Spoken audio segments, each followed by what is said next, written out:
추수감사절을 이제 며칠 전에 지났죠. 11월은 감사의 달인데 마지막 주일로 성령 하나님을 위한 감사, 성령 하나님 우리에게 약속대로 주신 이 하나님에 대한 감사를 드리기를 원합니다. 신앙생활을 하지만은 신앙생활에 기쁨이 없는 사람, 그냥 교회에 나가도 그냥 뭔가 마음에 기쁨이 없고 그냥 교회 와서 앉아 있으면 언제 예배 끝나나 시계가 자꾸 쳐다봐야지고 그냥 이제 이런 분이라든지 아니면 뭔가 염려와 근심 걱정이 있어가지고 마치 무슨 세상에 무거운 짐을 나 혼자 다 지고 있는 것처럼 가슴이 답답하고 너무 힘이 드는 분,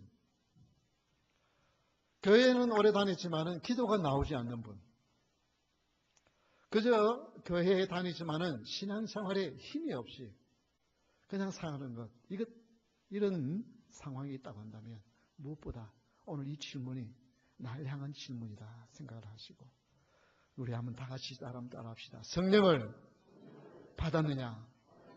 이 질문이 하나님께서 나에게 주는 질문으로 받을 수 있는 축복이 있기를 주의 이름으로 축원합니다. 이 성령을 받느냐고는 이 질문에는 그저 우리가 근성으로 지나가야 할 일이 아닙니다.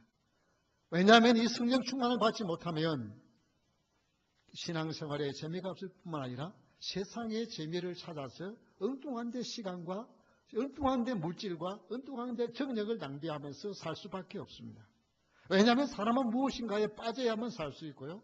아무것도 하지 않고는 이 사람이 허해서 살 수가 없습니다. 그렇기 때문에 이 성령을 받느냐고는 이 질문은 굉장히 중요한 질문입니다. 먼저 성령을 받느냐고 하는 이 질문은 너희가 무슨 세례를 받았느냐라고 하는 세 번째 3절에 보면 바울이 이르되 그러면 너희가 무슨 세례를 받았느냐 대답하되 요한의 세례니라. 지금 성령을 받았느냐고 하는 이 질문은 다 같이 한번 따라합시다. 성령 체험, 성령을 체험했느냐라는 그 질문입니다.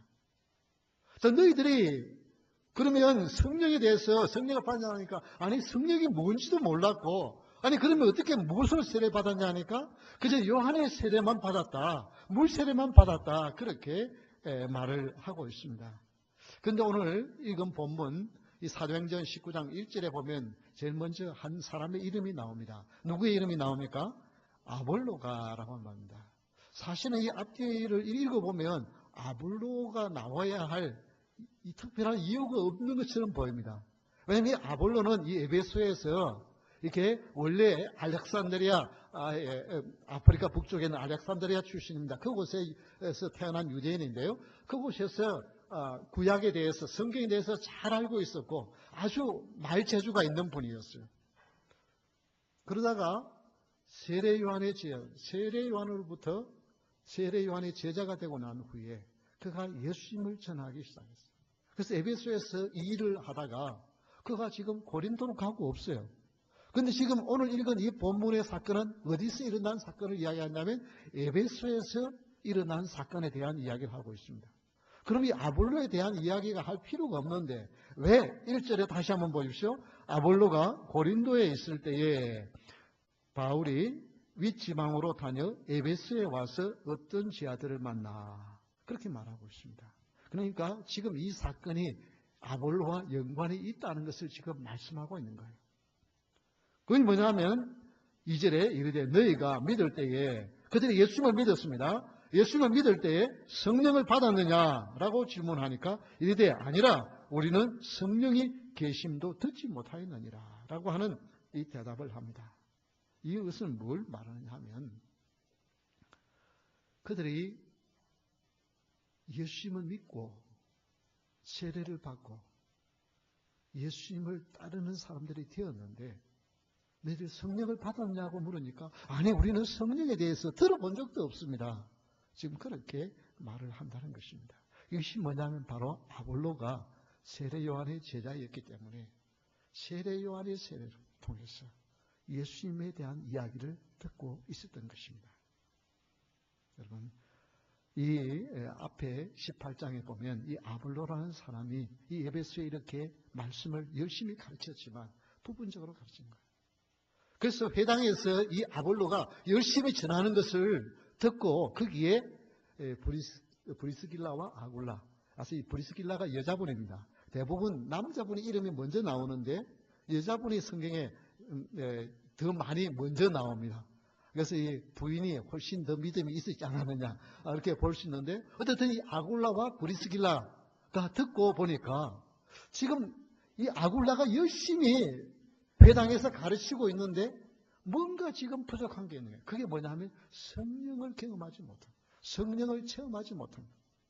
그러니까 이 브리스길라와 아굴라가 이 아볼로를 자기 집으로 초청해가지고 거기서 성령 하나님에 대해서 자세히 가르쳐 줍니다. 여러분 이게 참 중요한 말씀입니다. 아볼로는 사역자예요.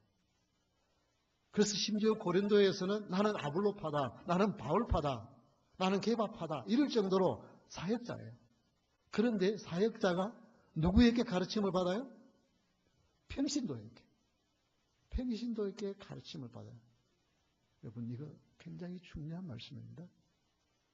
70년대, 80년대에 지금은 그렇지 않지만 70년대, 80년대에 오순절 개통, 순복음 개통의 성도들은요, 장로교 목사를 우습게 여겼어요. 성령 하나님에 대해서도 체험하지 못한, 성령 체험도 못한 무슨 목회자라고 그러느냐. 그러면서요, 우습게 여겼어요. 여러분, 여기 성경에도 아볼로가 성령 체험을 못하니까 브리스길라와 아굴라한테 배워요.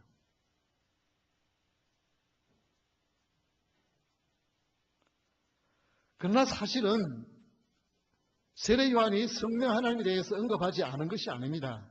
우리 한번 마태복음 3장 11절을 한번 보겠습니다. 마태복음 3장 11절에 보면 나는 너희로 회개하게 하기 위하여 물로 세례를 베풀거니와 내 뒤에 오시는 이는 나보다 능력이 많으시니 나는 그의 신을 들기도 감당하지 못하겠노라. 그는 성령과 불로 너희에게 세례를 베푸실 것이요. 여러분 분명히 세례 요한이 회개의 세례를 베풀면서 내 뒤에 오시는 예수 그리스도는, 예수님은 성령과 불로 세례를 베풀 것이다 라고 분명히 말을 했습니다. 그럼에도 불구하고 그들은 뭐예요? 우리는 나는 성령에 대해서 듣지도 못하겠다. 이게 뭘만 사람은요 듣고 싶은 것만 들어요. 지금 제가 이 강단에서 아무리 외쳐도요 앉아있는 여러분들은 여러분들이 마음에 맞는 것만 아멘, 다른 말은 뭐예요? 노멘. 그냥 안 받아들여요. 안 받아들여요. 이게 그래가지고는 뭐예요? 언제 그런 말 했습니까? 그래 되는 거예요. 아니 제가 설교 때 몇 번 강조했습니까? 아닙니다. 그런 말만 들은 적이 없습니다. 그래 되는 거예요. 이게 지금 세례 요한은 분명히 뭐에 대해서 말씀했어요? 성령에 대해서 언급을 했습니다. 분명히 성령과 불로 세례를 베푸실 것에 대하여 말씀을 했습니다. 그러나 여러분 중요한 것입니다. 여러분 예수님을 믿는 사람들이 성삼위 하나님을 믿지 않아요. 그렇잖아요? 성부 하나님, 성자 예수님, 성령 하나님, 삼위일체 하나님을 믿어서 성령 하나님을 부인하는 그리스도인은 이단 외에는 없습니다. 그런데 중요한 것은 그 성령님을 체험했느냐. 제가 네이파에 가서 당신들이 성령론이 잘못되었다고 도전한 것이 아니라 그 성령에 대해서 완벽한 이론을 가지고 있는 당신들이 성령을 어떻게 체험하고 사느냐, 그 도전을 한 것이죠. 오늘 여기 성령을 받았느냐고 하는 말은 성령을 체험했느냐는 말이에요. 왜냐하면 성령으로 말미암지 않고는 예수님을 주로 시인할 수 있습니까? 없습니까? 시인할 수 없습니다. 제가 자주 말씀드렸죠. 시각장애자가 눈이 떼지지 않고는 색깔을 구별할 수 있다 없다? 구별 못합니다.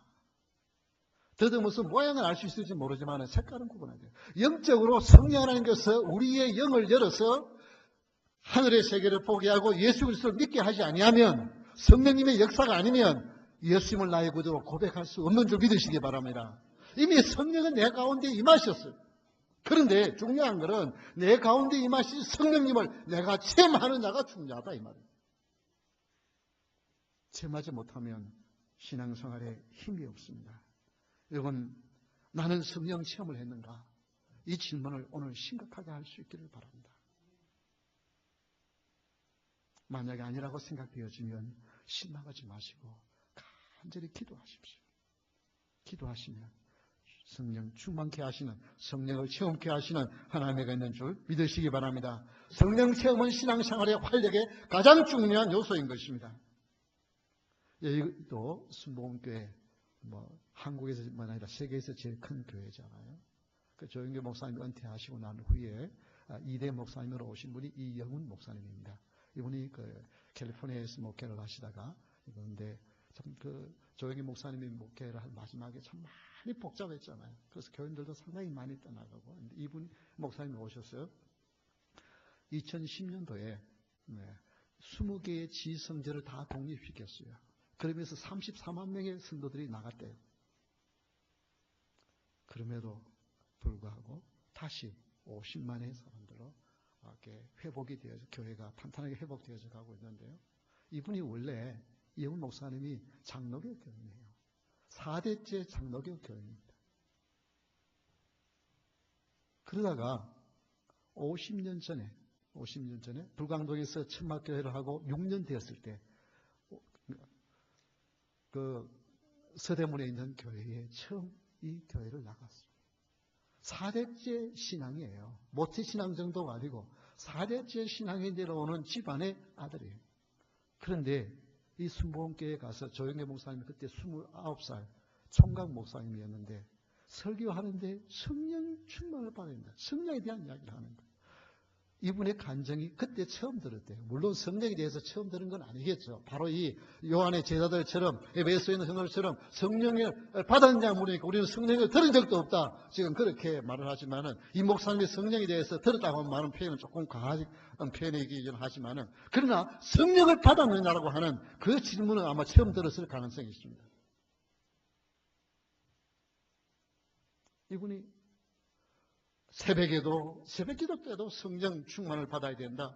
예배 때마다 성령 강조하니까 이 수목에 나오는 데는 성령 안 받고는 안 되겠다. 그때부터 이분이 막 성령을 강구하기 시작하고 은혜를 받고 나니까 예배가 달라지고 그의 삶이 달라졌다는 것을 감지해요.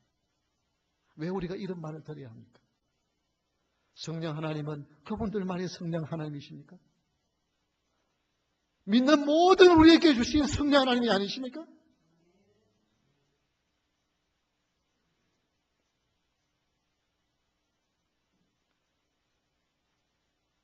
성령 하나님은 성경이 강조하고 있습니다. 복음서에 43번 언급하고 있습니다. 지난번 언급에서 사도행전에 50번 언급하고 있습니다. 서신서에 89번 언급하고 있습니다. 성경 전체에 총 197번 언급하고 있습니다. 여러분 200번 가까이 성령님에 대해서 언급하고 있다고 한다면 그게 얼마나 중요한 것입니까? 그런데 여러분 과연 얼마나 성령 하나님에 대해 체험하고 있습니까?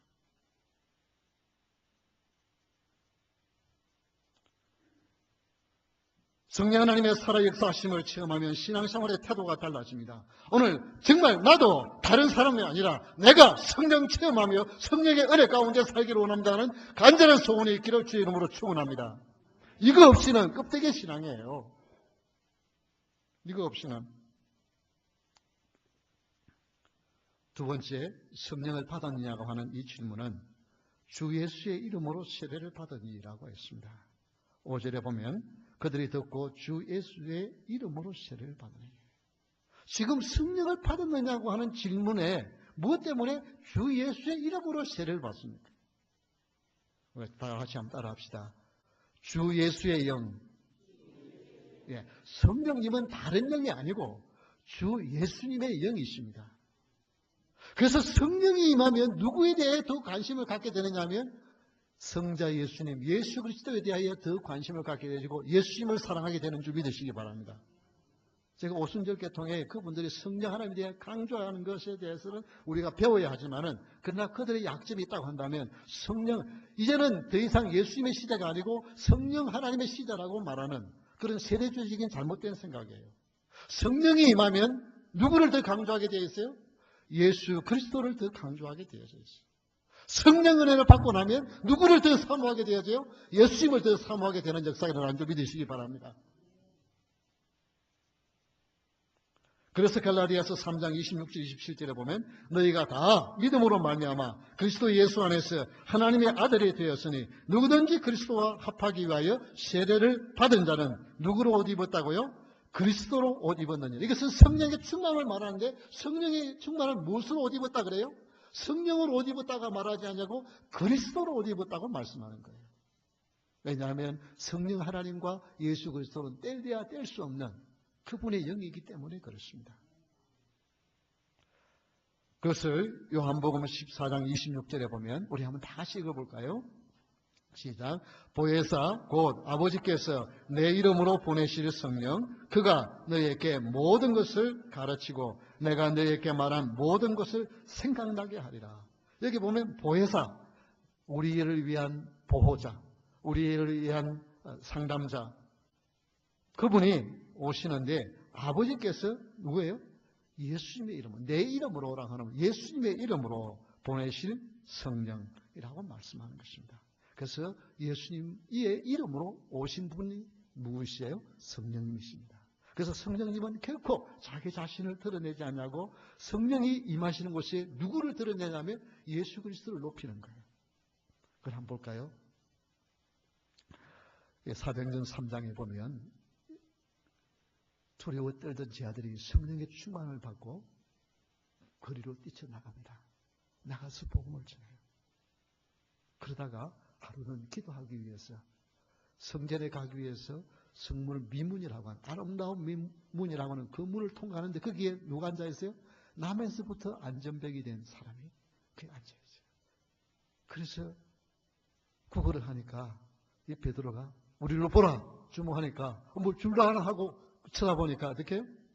재수없게 은과 금은 내게 없거니와 그러나 어떻게 해요? 내게 있는 것으로 내게 주노니 누구의 이름이라고 그랬어요? 예, 성령님의 이름입니까? 성령의 놀라운 능력을 지금 받아서 성령의 놀라운 역사와 능력을 체험한 자들이에요. 그러면 내가 성령의 능력으로 내가 너를 일어나 그러라 할 텐데, 사도행전 3장 8절에 보면 뭐라고 그랬어요? 나사렛 예수 그리스도의 이름으로 일어나 걸어라라고 말하는 것입니다. 지금 성령 충만을 받아서 능력을 받은 자들인데 성령의 능력으로 내가 일어나 걸어라가 아니라 누구의 이름으로요? 나사렛 예수 그리스도의 이름으로 일어나 걸어라. 성령은 누구를 드러낸다고요? 예수 그리스도를 드러내게 되었어요. 그래서 제가 성경에 한번 나사렛 예수 그리스도의 이름이지, 예수 그리스도의 이름이지 성령의 이름으로 명하는 일어나 걸까 한 번도 기록된 적이 없습니다. 그래서 성령이 임하면 그 성령은 누구의 영이라고요? 예수 그리스도의 영. 예수님을 드러내고 예수님을 사랑하고 더 예수님께 순종하는 역사와 능력이 일어나는 줄 믿으시기 바랍니다. 예수 그리스도의 이름은 놀라운 것입니다. 성령이 임하면 그 예수님을 뜨겁게 사랑하게 되어지고 그 예수님의 이름으로 놀라운 역사와 능력을 일으키는 능력의 사람이 되는 줄 믿으시기 바랍니다. 네. 세 번째, 성령을 받았냐고 하는 이 질문은 6절에 보면 안수함에 성령이 그들에게 임하심으로. 여러분, 다 같이 한번 따라 합시다. 성령 충만. 네. 성령을 받았냐고 하는 그 질문은 성령 충만을 받았느냐 그 질문과 같은 질문이라는 것입니다. 여러분, 성령 충만을 어떻게 해야 받습니까? 성령 충만의 길이 어떻게 해요? 성령 충만의 길이 가장 중요한 것은 예배를 통했습니다. 예배에 성령이 임하시는 줄 믿으시기 바랍니다. 여러분, 이렇게 날씨가 춥고 이런데도 이전에 나와서 예배할 때 성령 하나님께서 여러분 가운데 역사하실 줄 믿으시기 바랍니다. 특별히 말씀을 들으면서 아멘 받아들이잖아요. 그 말씀을 아멘으로 받는 때에 성령께서 강력하게 역사해요. 그래서 많은 분들이 말씀을 듣고 아멘 하는 가운데 그냥 질병이 떠나가요. 무거웠던 마음에 무거웠던 짐들이 그냥 나도 모르게 떠나가 버려요. 내 마음속에 기쁨이 찾아와요. 이게 성령의 역사하는 것입니다. 그리고 어떻게 돼요? 기도하는 가운데 하나님 예배하는 가운데 성령의 간절한 사모를 기도할 때 그때의 성령이 임하십니다. 또 어떨 때 임하세요? 찬양할 때. 우리가 오늘 찬양할 때 그 찬양 가운데 아멘을 할 때 찬양 가운데 임재하시는 성령 하나님을 경험하게 되었습니다. 그래서 여러분 예배를 기둥 여길 수 있기를 주의 이름으로 축원합니다. 여러분 예배를 함부로 생각하지 마십시오. 교회에서 해야 할 가장 중요한 일이 있다면 먼저 예배입니다. 그래서 이 예배를 기둥 여기는 자에게 하나님이 성령을 부어주십니다. 그런데 그것만입니까? 그것만 아니에요. 오늘 본문에 보니까 어떻게 하니까 성령이 임했다 그랬어요? 6절에 보니까 뭐라 그랬어요? 바울이 그들에게 어떻게 하니까요? 안수하니까 성령이 임했어요. 그래서 첫 번째 성령의 충만은 어떻게 해서 임한다고요? 예배를 통해서. 예배는 말씀과 기도와 찬양을 통해서 임합니다. 그러나 그것만이 아니라 무엇이라고요? 안수했을 때. 그래서 여러분 사도행전 8장 17절에 우리 한번 보면 이에 두 사도가 그들에게 안수함에 뭘 받는 자가 되었어요?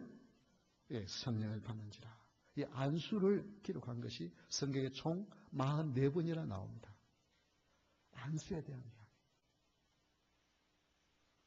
한때는 이 보수적인 교단, 저희 교단을 포함해서 안수하는 것을 금했어요. 왜냐하면 이렇게 안수한다고 하면서 이상한 행동을 하기도 하고 하니까 금했지만은 그러나 그것은 구더기 묻어서 잘못 담는 거예요. 성경이 분명히 뭐였어요? 야고보서에 안수하며 기도할지니라고 말씀하셨고 안수에 대하여 무려 44번이나 언급하고 있는데 왜 그걸 무시해요? 그러면 여러분 함부로 어디 가서 머리 대밀지는 마십시오. 왜냐하면 그 안수는 그 사람의 영성이 흘러가기 때문에 함부로 여러분 해서는 안 됩니다. 그래서 함부로 안수하지 말라고 말씀하셨어요. 그러나 성령 충만한 사람이죠. 그분의 영성을 파키는 원하는 가장 직접인 것은 그분의 안수를 통했습니다. 그래서 여러분이 좀 훌륭한 어떤 영적인 그런 정말 인정받는 잘 검증된 그런 분이 혹시 여러분 만날 기회가 있으면 좀 식사도 한 개 이렇게 대접하면서 한번 좀 기도해달라고 한번 그런 부탁. 저희 교회에서도요. 그냥 우리 기도하지만은 안수 기도에서 하나님 역사하시는 은사 얻는 것들 많이 체험했잖아요. 백내장이 떠나가요. 어깨에 있는 혹이 사라져버려요. 그냥 한 번 기도했는데 없어져 버려요. 허리의 통증이 사라져요. 이런 일들이 그냥 한두 번 일어나는 게 아니잖아요. 왜 그래요? 그것이 무슨 누구의 역사가 아니라 그렇게 할 때에 하나님의 역사와 능력이 나타나는 거예요.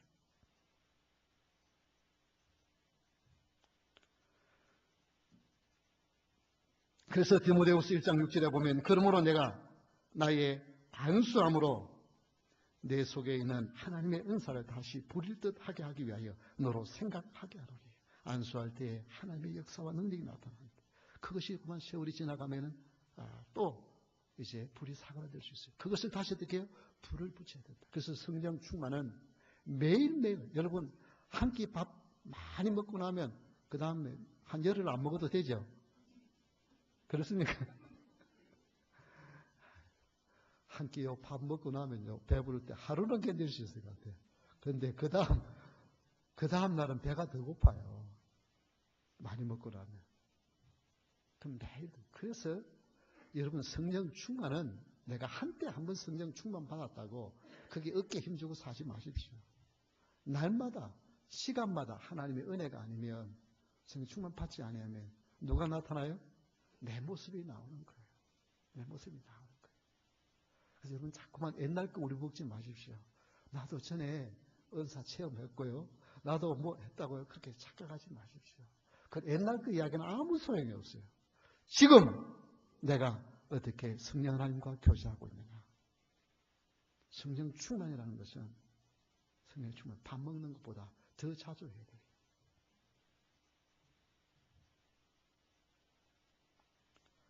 여러분 이 사모함 있기를 바랍니다. 그래서 안수함에 성령이 그들에게 임하시니까 그 증거로 방언도 하고 예언도 하는 역사들이 나타났어요. 그러나 모든 경우에 성령의 은사가 충만에 임했을 때 방언과 예언의 은사가 나타났냐? 그것은 아닙니다. 여기서 오순절 계통에 착각하고 있는 거예요. 꼭 성령 충만을 하면 꼭 방언을 해야 된다. 그래서 방언을 못하면은 이제 성령 충만을 못 받았다고 생각하니까 어떻게 해요? 일부러 막 시키는 거예요. 방언을 하도록 할렐루야 할렐루야 할렐루야 이렇게 해가지고 막 그래가지고 이제 방언을 했다고 그렇게 하는데 그건 뭔가를 잘못된 거예요. 성경에 방언의 은사가 터진 것은 꼭 4번밖에 없어요. 기도했을 때. 그러나 또한 성령이 임했을 때 방언이 나타나는데 그걸 무시하는 것도, 그게 없다고 말하는 것도, 그것도 또 비성경적이에요. 성경에 있는 말씀.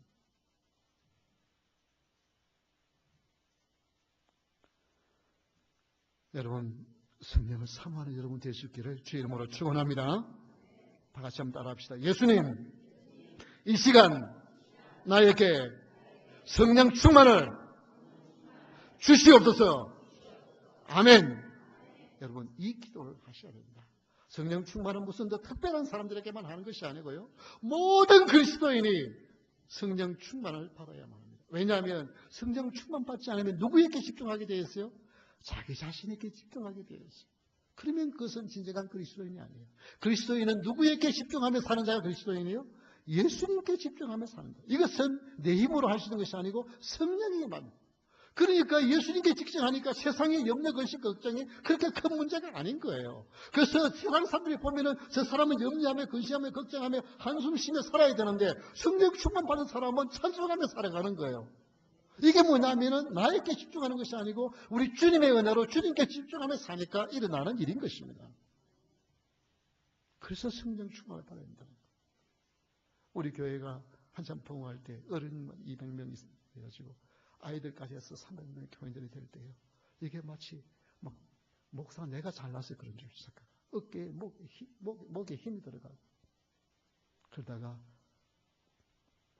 여지없이 무너질 때 하나님의 무릎을 꿇으니까 하나님 그게 내게 복이다. 그러지 않으면 내가 내 실력과 내 성실함과 내 열심과 내 능력으로 이렇게 교회가 서는 줄 착각.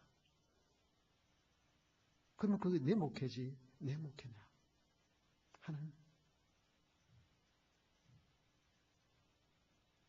그러나 하나님의 은혜를 체험하고 보니까 지금 그게 여러분 교인의 숫자가 많으냐 적느냐가 중요한 것이 아니라 이제 주님을 위해서 사느냐 주님의 은혜와 능력으로 사느냐 내 힘으로 사느냐 지금 기쁨이 있고 감사가 있어요. 우리 성도들 보면요 너무 기쁘고 감사하고요. 네. 이제 우리가 하나님이 보시기에 합당한 주의 은혜의 가운데 살면 하나님 영광 받으실 길로 우리 대모소망교회를 인도할 준비 되시기 바랍니다. 하나님 때가 되면 숫자도 채워주시고 또 더 큰 일을 하게 할 수 있는 능력도 주실 줄 믿습니다. 그러니까 내 목회, 내 힘을 쌓으려고 그러면 그거는 무너지는 것이 그게 복이에요. 그러나 이제 주님께 집중하고 성령 충만을 받지 아니하면 자기에게 집중할 수밖에 없어요. 그래서요 조금 뭐 이렇게 잘 나가는 사람들 한번 보십시오. 보면요 조금 목에 기부서가 다 들어갔어요.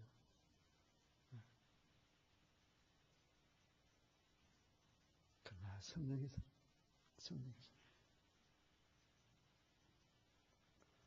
우리는 우리의 삶을 통해서 주의 영광이 드러나야 될 줄 믿으시기 바랍니다. 그럴 때 하나님께서 더 강력하게 역사해 주셔서 성령의 충만을 통해서 여러분을 통하여 이 땅에 많은 사람들 염려하며 근심하며 걱정하며 두려워하며 죄에 매여서 사는 사람들 저들에게 여러분의 기도를 통하여 여러분의 간증을 통하여 여러분의 삶을 통하여 많이 주께로 돌아오게 하실 줄 믿으시기 바랍니다. 우리 다 같이 일어서서 찬양하겠습니다.